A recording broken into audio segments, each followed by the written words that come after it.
The music stopped the second her lips touched his. It was like the DJ had been struck dumb. Glasses froze midair. Forks hovered over half-cut steaks. And there she was, my wife, locked in a passionate kiss with another man in the middle of our wedding anniversary party. Not a peck. Not a greeting. A full-on, movie scene kiss. My fists clenched, my jaw locked, but instead of rage, a terrifying calm settled over me. Because in that instant, I already knew exactly how I'd make them both pay. My name is Charles. And that night wasn't just the night my marriage ended, it was the night I began my revenge. We'd been married 4 years. Together for nearly 6. I thought I knew Amelia inside and out, the way she curled her hair when she was nervous, the fake laugh she used when she didn't get a joke, the way her nose wrinkled when she pretended to hate a gift but secretly loved it. She wasn't perfect, but she was mine, or so I thought. This anniversary was supposed to be a celebration. A night of laughter, dancing, champagne toasts, and promises of forever. Instead, it turned into a circus of betrayal. And the ringmaster? My own wife. The man she kissed was tall, broad-shouldered, in a tailored navy suit. He wasn't just a stranger to me, he was the kind of man who looked too comfortable being the center of attention, too familiar with her body as he pulled her in like she belonged to him. The silence in the room felt suffocating. I could feel dozens of eyes burning into me, waiting for my reaction. Some pitied me. Some were morbidly entertained. Amelia, though, looked like she didn't even realize what she'd done until she finally pulled away and saw the crowd staring. Her smile faltered. Her eyes darted to mine. Then, unbelievably, she laughed. "Oh my God, Charles, don't look so serious," she said, brushing her hair back like nothing had happened. "This is Daniel. We were really close back in college. That's just how we always greet each other." The room remained frozen. Nobody bought it. I stared at her, calm but cold. "You kissed another man. At our wedding anniversary party." She rolled her eyes, actually rolled her eyes. "It's just a kiss between old friends. Don't be insecure." Daniel had the decency to look uncomfortable. He muttered something about being sorry, but the damage was already done. Amelia had lit the fuse. What she didn't know was that I was about to set off the explosion. The silence in the room was deafening. Amelia's smug little smirk was the final straw. She thought she had humiliated me. She thought I'd swallow it, nod, smile for the cameras, and let the party move on. But if there's one thing I've learned in life, it's this: betrayal deserves a performance. And I was about to give the crowd a show they'd never forget. I turned slowly, scanning the room until my eyes landed on her sister, Sabrina. She was standing a few feet away, frozen, her glass of wine trembling in her hand.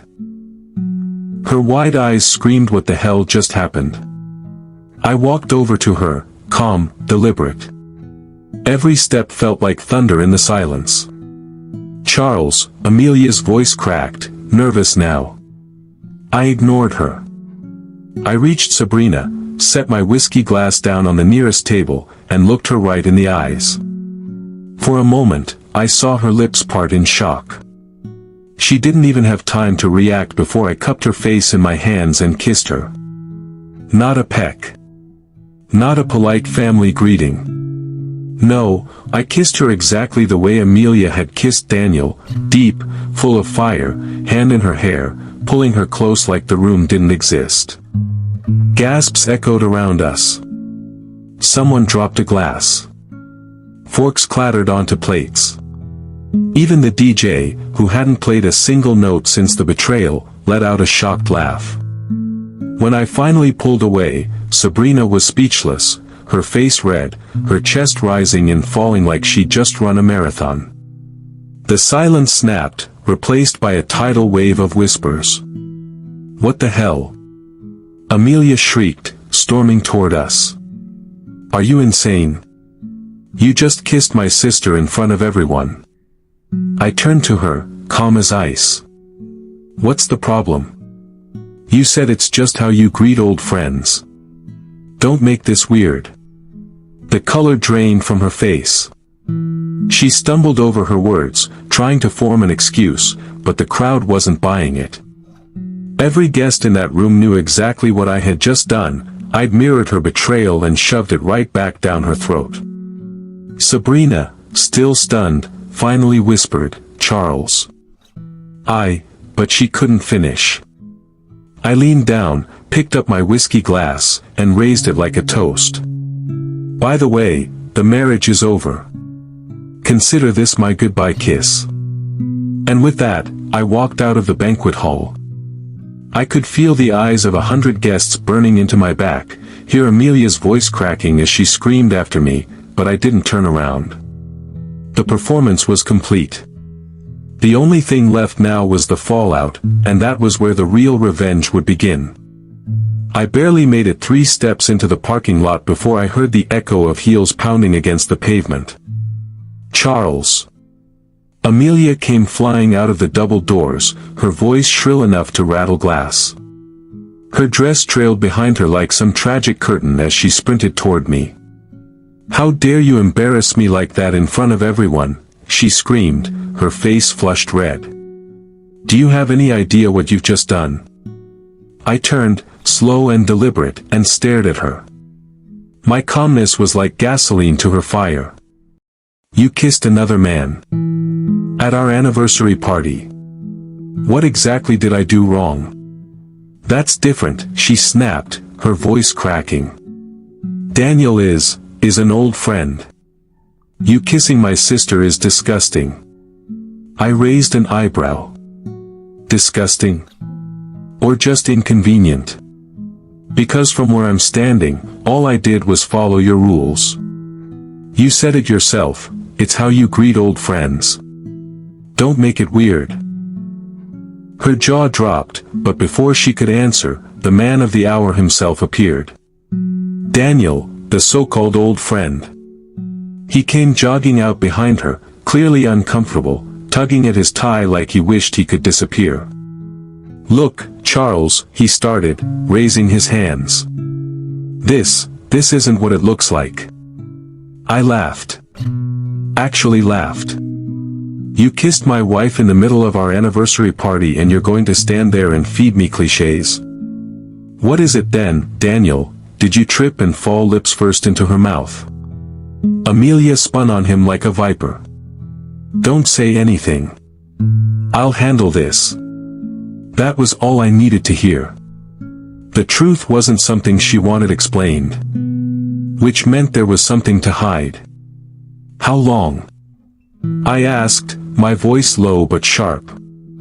"How long have you two been sneaking around?"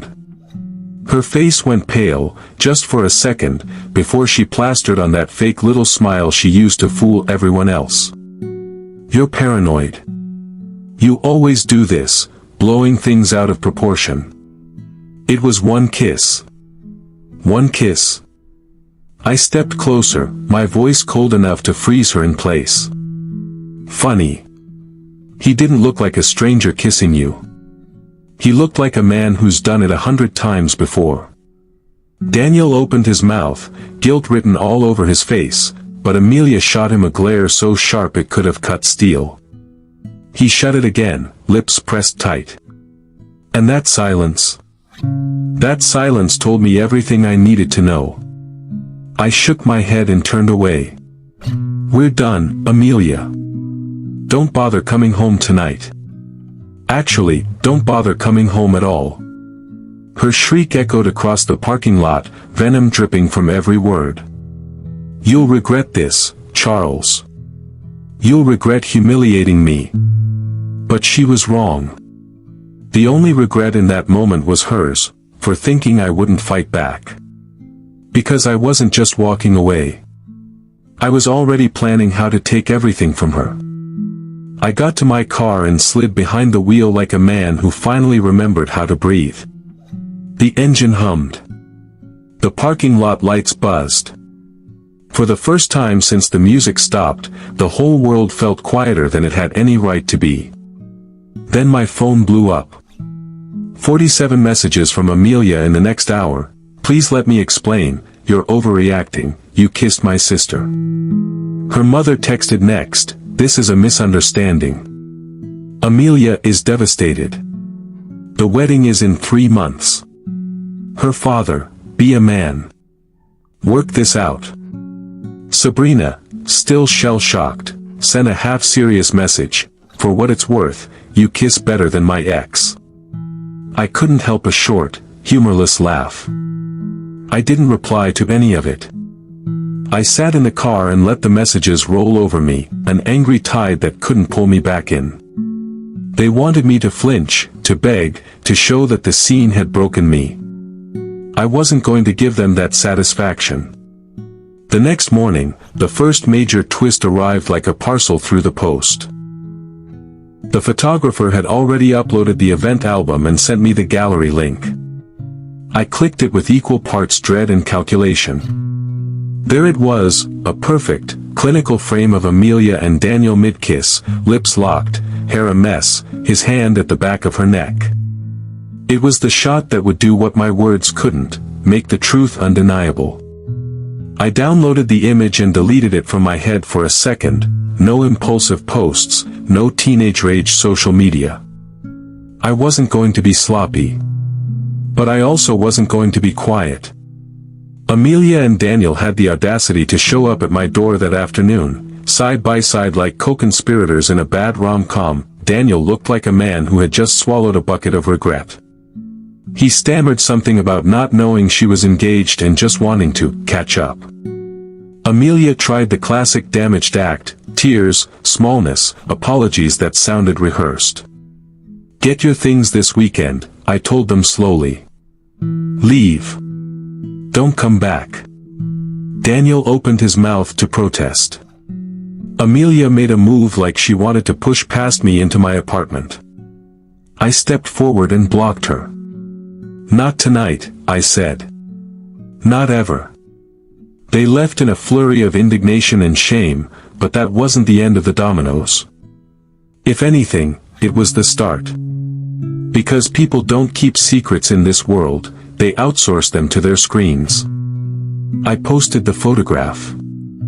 I kept the caption icy and minimal, that awkward moment when your wife demonstrates how she greets old friends at our anniversary party. Wedding's off, but at least we got a memorable photo. I didn't embellish. I didn't rage post. The image spoke for itself. The reaction was instantaneous. DMs poured in, comments scrolled, friends and acquaintances I hadn't spoken to in months messaged in stunned disbelief or in ugly delight. One of Daniel's co-workers messaged me privately saying, I didn't know he was still in touch with her. Yikes. Then the message I didn't expect, a young woman named Lena, Daniel's girlfriend of 2 years, wrote me and asked if he was indeed the man in the photo. Her texts were sharp, scratching at my anger like a fingernail. Lena and I traded screenshots and messages. She'd been told Daniel was at a work event that night. She wasn't. She had proof of her own, the texts that Daniel had lied about, the lunches, the vague, we should meet up, notes. The more we compared, the clearer it became, this wasn't a single lapse in judgment, it was months of secrecy, deleted messages, casual meetups that had been carefully hidden. Meanwhile, the circus reached my doorstep. Amelia's mother arrived with 2 bridesmaids on a mission to collect her things and salvage some dignity. They expected me to hand over the big TV I'd bought years before, my PS5, the espresso machine, half the furniture in the apartment. They leaned on the pity narrative, live streaming parts of it, look what this cruel man is doing to my daughter. The building manager had to call security. Police officers advised them to leave or face harassment charges. Margaret's live stream turned into a public relations dumpster fire. Viewers questioned why a mother would stand outside someone's home with the audacity to call that harassment. The next layer was pure theater. Amelia sent a mass email to every guest. The wedding was postponed due to Charles's emotional instability. I was copied. Calmly, I hit reply all. Actually, the wedding is cancelled because Amelia kissed her ex at our anniversary party. Attached is a photo for context. Direct refund requests to her. P.S. I'm fine, just single. The replies came in like a gallery of petty jurors. Some of my aunt's cousins took my side. Others begged for reconciliation. Her father phoned me with that old moneyed offer, counseling, a house, a trust fund for future grandchildren if I'd take her back. As if property could erase deceit. As if a new garage was a good faith negotiation on marriage. Sabrina sent me an eyebrow-raising message that night. Dad offered me 10 grand to convince you to reconcile. I told him to make it 20 and I'd consider it. I liked Sabrina. She'd looked shaken that night, but she had backbone. She'd be useful, or maybe she'd just be human, which was enough. Legal threats arrived a few days later. Amelia's lawyer demanded the return of the ring and threatened defamation over my photo. My lawyer answered with a clean, efficient response. The ring is a conditional gift contingent on marriage. The photo was taken in public. Truth is a defense. He also filed a countersuit to recover the party costs and deposits Amelia had insisted on, which she'd asked me to pay in full. It was messy, vindictive, theatrical, and it was exactly the pressure I wanted to apply. Reputation is leverage. Money is leverage. The world had watched a woman kiss another man at her anniversary, and the ripples were starting to pull at the curtains she'd used to hide behind. And in the middle of all of it, somewhere between the angry group chats and the lawyer's polite emails, the one thing I felt most was something lighter than victory, relief. For the first time in months I could breathe without weighing every silence, every shrug. The pieces were moving. The plan was working. The storm I'd started didn't blow itself out overnight. It gathered, fed on gossip and receipts, and then hit with the kind of force that wasn't loud so much as unavoidable. First came work. A week after the photo went viral in our circles, word reached me that Daniel's company had opened an internal review. HR interviews. Whispered phone calls. A polite but firm suspension while they looked into professional conduct. He called me once, a voicemail full of regret and stammering excuses, and then silence. His LinkedIn went quiet. The swagger was gone. Amelia's office, meanwhile, became a theater. People who had once raised their glasses to our power couple now sidestepped her in the elevator. A board member emailed one of our mutual friends asking if the allegations were true. Another client pulled a contract. Her boss, who, pretending to be above the fray, still had power, asked to meet, and then said, softly, that this situation isn't great for optics. Translation: you make us look bad, we make you go away. It was small things at first, no invitations, suddenly busy text messages, the polite but painful decline to be associated. Then came the larger hits.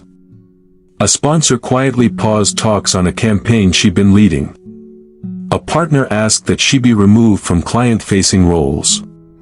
She found herself on the outside of rooms she used to own. The same people who toasted her success now pretended not to remember her name. That, for me, was the sweetest part.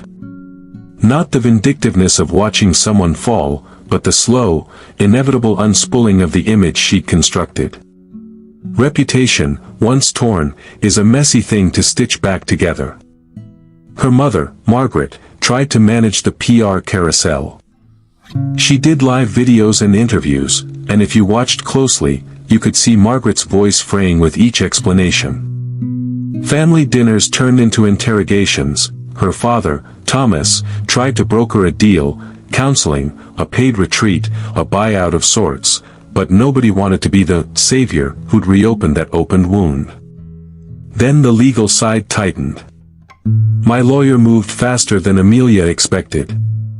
He filed for divorce, yes, but he also sent well-documented notices referencing the transfers and consulting fees funneled through Daniel's company.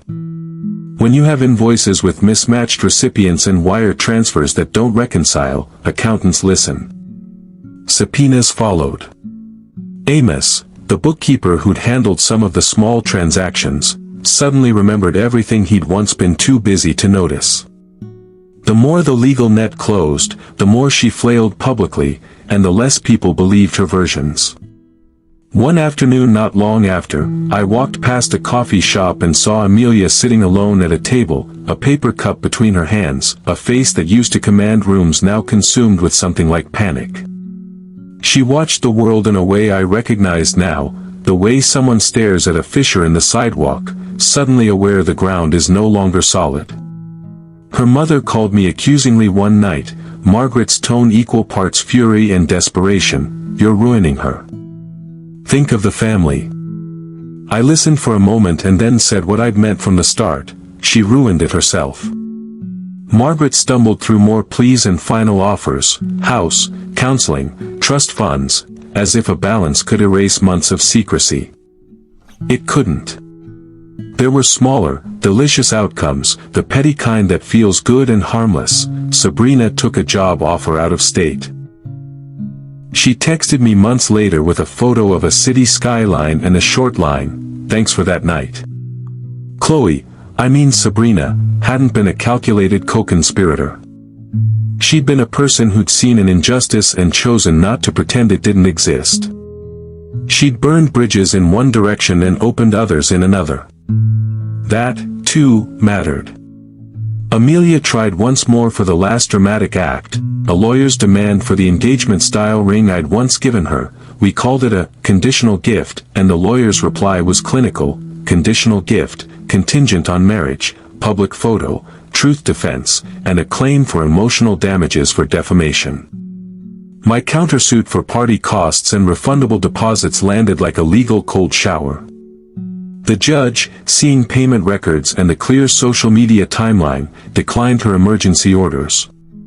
Procedure, as always, favors the one with documents and patience. Daniel. He ended up leaving the company in a quiet exit that read like a demotion wrapped in a resignation. Lena, the woman he'd been stringing along, and I exchanged a few messages. She thanked me for being honest and told me the only reason she'd stayed was because she didn't know how to be the one to ask. I sent her the last photograph and wished her better. And Amelia? Her public posts shifted from defiant to quieter, the kind of apologies that never quite reach an audience. She dated once, then twice, and then stopped posting about love at all. Her mother messaged every now and then, passive-aggressive notes about real men. Her father tried in vain to introduce me to business contacts. It was the weirdest non-apology I'd ever received. For my part, I took the parts back that were mine. I recovered deposits. I reclaimed the furniture we'd bought together. I kept the condo I'd kept as a quiet place to breathe. I filed the divorce papers and signed the settlement that reflected what the law saw: deception, public humiliation, and documented misuse of joint resources. But the real victory wasn't financial. It was the quiet that settled inside me, the one that wasn't hollow but honest. I slept without listening for a key in the door. I ate when I wanted. I laughed without flinching. I went hiking on a morning that should have been my wedding day, a 14,000-foot ridge that made me feel small and whole at once. I met someone at a book club months later, a woman named Elena who laughed at the ridiculousness of my story and liked climbing too. We climbed together, slowly, like two people building something new without assumptions. People still ask if I regret how I did it, if I regret kissing Sabrina in public or posting the photo. My answer is always the same: I regret the day I trusted the wrong person. I don't regret protecting what was mine. The kiss was theater, yes, but it was also truth. The photo was evidence, not cruelty. The life that was taken from me was rebuilt by my hands. Vanessa, Amelia, will have to live with the choices she made. She lost more than a ring, she lost the cover of a life that had been built on half-truths and private lies. The world moves fast, so do revolutions. In her case, the revolution was social, legal, and merciless. On my side, Simba, my cat, still curls on the sofa and ignores human drama in the most therapeutic way. My friends? They stayed. Some left. The people who mattered became clearer. It was, I decided, the cleanest sort of revenge, not the vengeance that destroys you in the process, but the kind that removes the rot and leaves you standing. The last time I saw Amelia in person was months later at a mutual friend's funeral. She glanced at me as the pastor read a passage about forgiveness, a look that had something like apology in it, small, private, perhaps too late. I nodded because I was civilized in public. Inside, I felt nothing that resembled the old rage. I felt distance. Solid, healthy distance. People send me messages sometimes, strangers who watched the fallout on social media and asked what the moral was. I tell them this: pay attention to the small things. Keep your receipts. And if someone chooses to betray you in front of a room full of people, don't respond with breaking glass, respond with evidence. Because evidence endures longer than theatrics. And when the evidence is solid, the world will eventually see the truth. The rest is just noise.